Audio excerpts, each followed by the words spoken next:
J'ai découvert quelque chose d'assez incroyable. À cette époque-là, au milieu du 19e siècle, le joueur censé être le plus fort au monde, c'était Staunton. Et lorsque Morphy est venu en Europe et qu'il a écrasé un petit peu tout le monde, il y avait une envie d'organiser un match entre Staunton et Morphy pour savoir qui était réellement le meilleur joueur du monde. C'est qu'en réalité, Staunton avait joué contre Morphy 2 parties, pas en 1 contre 1, mais en 2 contre 2. Et il se trouve que via ce livre, j'ai accès à ces parties et donc j'ai les parties. Moi, j'étais sur le cul de voir ces parties en 2v2, mais donc il y a vraiment 2 parties où on peut se dire que c'est quand même plutôt Morphy et Staunton qui jouaient l'un contre l'autre puisque c'était les 2 meilleurs joueurs. Et donc il y a ce micro-match en 2 parties entre Morphy et Staunton qui existe et j'étais pas du tout au courant. Maxime était même pas au courant d'ailleurs, ce qui est incroyable. Et d'après ce que j'ai lu après dans le livre, mais ça je reviendrai pas dessus parce que c'est des rumeurs, je montrerai juste les parties, il y avait un budget de 5000 livres à l'époque pour faire jouer l'un contre l'autre. Ce qui est énorme pour l'époque. 5000 livres en 1858, c'est une fortune. Pour l'époque, je sais pas, ça représente, ça doit chiffrer en millions je pense. Moi comme un con, j'avais pas entendu Sterling, je pensais que c'était des livres à lire.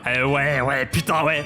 5000 livres pour le match. Ouais, ok, on accepte. Cahier d'entraînement Blitzstream, ça compte. Merci. Ouais, ciao. Bah, c'est exceptionnel, quoi. Le mec, il arrive. Je vais venir avec tous mes bouquins. Ah ouais, c'est combien? Ouais, vas-y, tiens. Vas-y, prends. Ouais, j'ai bibliothèque derrière, hein, si jamais j'en ai d'autres, des bouquins.